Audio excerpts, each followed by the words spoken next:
Hello, we're back for our National League Central Division preview.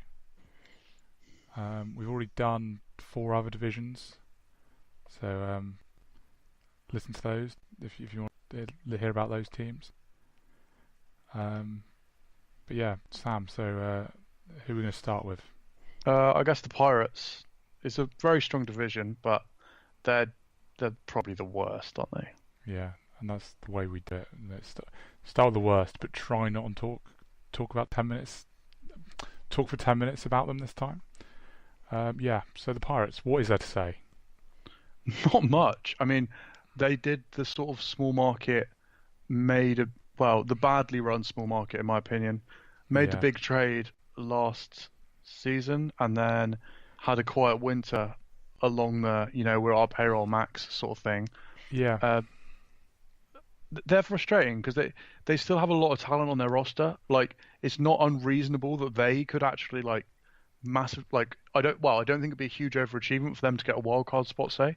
yeah. They've got a couple of decent prospects, haven't they? Without having a stupid farm, but what's his name? This isn't a good start. What is his name? Don't have a clue. Okay, you know what I mean. No. Their pitching prospect, the number one prospect, is a pitcher. He's actually highly rated. Mitch Keller. Yeah, that's it. Yeah. So they've got like him and maybe a Travis couple others. Swaggerty, the Yeah, greatest name in the history of Major League Baseball, and there's a lot of competition. yeah, Uh, but the roster, and they've got like Starlin Marte is good, Corey Dickerson is good, and they've got Kang coming back. He's probably going to play third. oh yeah. Did you see actually? I think that was announced like yesterday, maybe late yesterday. Because the time difference. The manager said that he is the everyday third baseman. Oh right, that's interesting. And then they've also got the inconsistent Polanco and Josh Bell, who Josh Bell didn't have a great Yeah, year Josh last year. Bell was not good last year, was he? But he had a good rookie year, and I suppose there's sort of like the hope there. There's plenty Um, of upside. It's just they've yeah, like you say, for a small market team, that Chris Archer trade, I don't think made much sense. I think no. with Chris Archer is the thing of it's the whole the like advanced metrics and stuff he's really good at, isn't it? Well, not that advanced FIP. It's quite advanced, but not like StatCast stuff. But yeah, he's like really good FIP, hasn't he? Because he's got a high strikeout rate and stuff. But he's basically just been like a completely average like starting pitcher for like What 3 years, isn't he? it's the thing that happens with fit particularly, isn't it? Is if you massively underachieve it initially it's, oh well, that was unlucky, or he should get somewhere close to that, but he's consistently underachieved it. Yeah, That's probably just like that's yeah. just who he is. His And fit then they isn't gave up accurate. Glasnow, who was meant to be like a big prospect for them, And and was Meadows, bad. Yeah, well, both of them. I think that was an I quite like Chris Archer, and he's fun to watch even if his numbers Yeah, aren't brilliant, but that was a nasty trade, and the sort of trade it also small didn't make market much teams sense can't for them. make. Yeah, and they weren't. What was it? Didn't they? They had like a sniff of a wild card or something. I don't think ended up actually getting that close to it. That was what it was. Yeah. I think it was sort of like, yeah, we're going to go for it right now because they had a slight chance of a wild card because they actually had like I think they overperformed what a lot of people expected last year. Yeah. Like didn't Savelli have like a really ridiculous run? Yeah, I Um, would say there's a good chance that Chris Archer is traded again before his contract is up. yeah, He has, with two very favourable team options, he has 19, 20, and 21 left. the I think he probably goes again. the Um, one thing about the Pirates though is they just seem like they're just one of those teams. I think that just doesn't. They're just everyone who pitches for them seems to not be great, even if they're actually good pitchers. Do you know what I mean? Like, yeah, and when that does become a trend, and then you start, it's not I just mean, that guy wasn't I good. think I think that's where you see how big coaching is and stuff. The Although, pitching coaching is like the Orioles have always been their pitch has always been absolutely terrible. even guys that were meant to be good, and then have left and been good, Yeah, like Wade Miley and Jake Gausman last Arrieta, year when he left. Yeah, Jake Arrieta and obviously the biggest one there, really, where he was like not a major league player with the Orioles, and then had one of the great and seasons. the Pirates aren't quite like the same like difference as that, but like I suppose. Well, I'm thinking about Jarrett Cole. Yeah, he's the big one. But like it's like James, everyone Jameson was saying Tyone how was he's good meant though. to- Yeah, he is good, but he was a highly rated prospect. Well, yeah, I mean they do end up with some pitchers being good, but there's also been a couple of cases now where they've had guys that have left and they've been a lot better. Well, Even like Jarrett Cole was like okay. Glasnow looks like he could fall into Yeah. that category, doesn't he? They've got a really good bullpen, which is fun. But I don't know. I'm just not a massive fan of those sort of moves for a team that's not going to spend to back it up. Yeah, they're not a contender, are they at all? But they're in like one of these weird positions, not going to be that bad. Well, they're also not going to rebuild because they have young players and guys Yeah. under control. So they're basically just, and it seems like this is where the Pirates live around 500. Yeah, I reckon there's a good chance they're the best fifth place team in baseball. Yeah, I mean, I could see them winning most of their games against the non-contenders, like everywhere else. Yeah, like most American League teams. Yeah, well, and like the National League West, like they could easily beat the Padres, Diamondbacks, and Giants convincingly in all of their Yeah, games. well, it depends like what those teams do. As we talked about in National League West, like how their seasons go, whether they are contenders or not, because there's like a lot of uncertainty in that. I think it's unlikely. I think their rosters are all worse than the Pirates' rosters at the moment. I don't know. I mean, their lineup is not that good, is it really?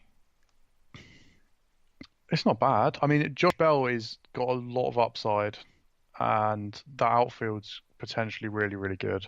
I think they're I mean, well, I pretty good. don't think their roster's even.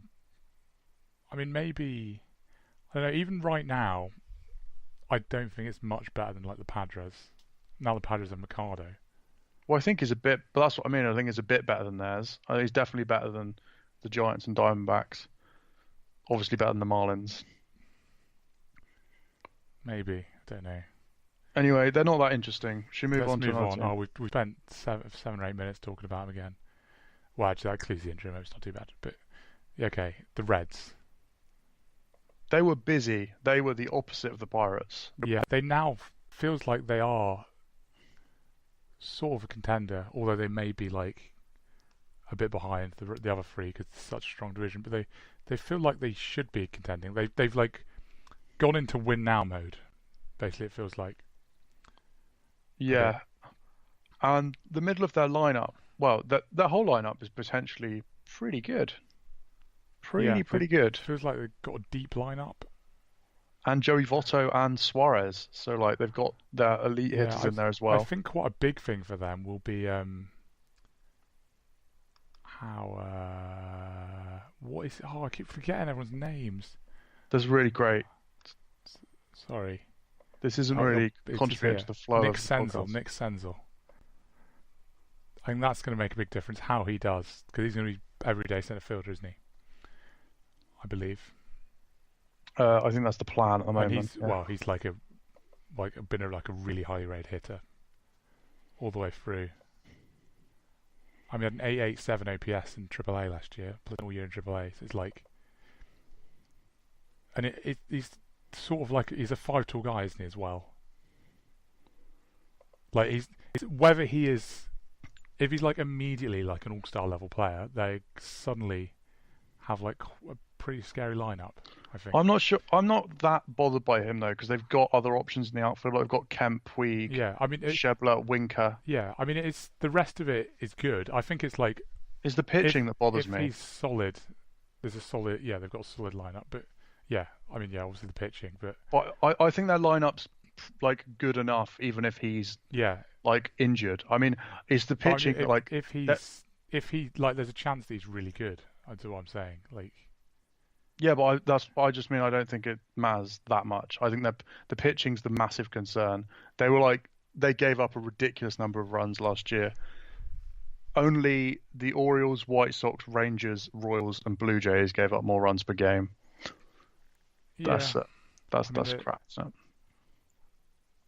I think part of that is the ballpark, and well, maybe they're another one of these teams, a bit like I was saying about the Pirates. They just seem to have a lot of people that pitch for them are just bad, like whoever it is. Yeah, I think the ballpark definitely contributes. But they've got two guys that should be solid in Wood and Roark. Sonny Gray is going to be really interesting because he's changed some stuff. That I think the Yankees will Yeah, basically get him to throw sliders, when he's not and good at sliders. they're going to try and move him away from that. And it's a question of, Didn't you say that his old pitching coach is there or something? I Something like think so, maybe his college coach, I want to say. Um, but it's just a question of if he can, keep the ball in that small park because he was really good at one point. And can they get him anywhere near that guy? that. And Yeah, that's going to make the real difference because I think they're going to score enough runs. I think it's possible that they actually creep in with the other three, and it yeah. does become a top four. But it's that The thing is, rotation. they're not. I think it's very likely they win the division, but it's like, can they compete with like whoever struggles out of that top three? I mean, maybe more than compete. Can they? If one of those three struggles more than people are expecting, can they sneak into the wild card or something? Yeah, Um, with their lineup though, I think it does. Like they've got a couple of guys that had breakout years, haven't they? And it's always the thing of after breakout year if they can back it up. yeah, like Scooter. Yeah, Scooter's the main one, I think. Actually, that's not entirely true. He was really good in 2017 as well, so Was he? that's probably not accurate. Yeah, his OPS was actually worse last year than it was in 2017. Okay, I didn't realize. I wasn't entirely sure of that. So yeah, that's Okay, probably a bit maybe, higher on maybe. him. He's that guy basically. Um, yeah, All right, I I don't actually know. didn't realise he was that good. Okay, Scooter Jeanette is like Western baseball, then it turns out, and I didn't even realise. Yeah, yeah, they should be. They're going to be competitive, I think. I mean, they should be over 500, which Yeah, is it's one of those things with the like really small market teams, like they are, but they're one of the smallest markets. That they're sort of win now mode now. It's because of their small budget. Um, their kind of peak of how good they can be is a lot lower.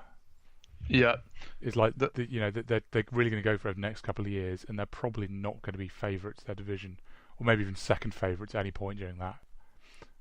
But they're going to have a chance at least, whereas the rest of the time they don't. well, that's where Seems like the game for these guys is doing big upside deals, isn't it? yeah, and Like hope they come off, and then suddenly yeah, like Gray, and I guess Puig comes under that a bit. Is well, that's what Matt Harvey was last year, wasn't it? yeah, um, and that's the right way to go. Is instead of just they've got a lot of guys who should be good. It's just they need a couple of breakouts because they can't just add like a two all-stars in free agency. Although, Yeah, the Cubs weren't spending either this off-season, so they didn't do it. yeah. I mean, they probably could. Their owner probably could afford to add two guys, but they just don't. They're Yeah. just not going to, and yeah. Anyway, it's time to move on. This is where it gets interesting of which team we pick next, because I think this is definitely like a big three in this division. Yeah, this is hard, I This think. is essentially what we're doing is by the order of uh, the team we're doing the teams, we're predicting each division, aren't we? I really So don't know. I'm gonna I'm go. What do you think? I my vote is Brewers actually. I really like the Brewers. I think it probably is the Brewers, but I don't want to say them. Yeah, But let's do the Brewers because I think last year was a bit of they had their small market. They got Christian Yelich is I reckon probably the best year of his career. yeah. Uh, I he really was like Barry Christian Bonds Yelich. for a while. One of these things where I really liked him before last year, and now I feel like it's a bit mainstream. He's, Now well, he's an MVP. it's just a case of everyone getting a bit carried away.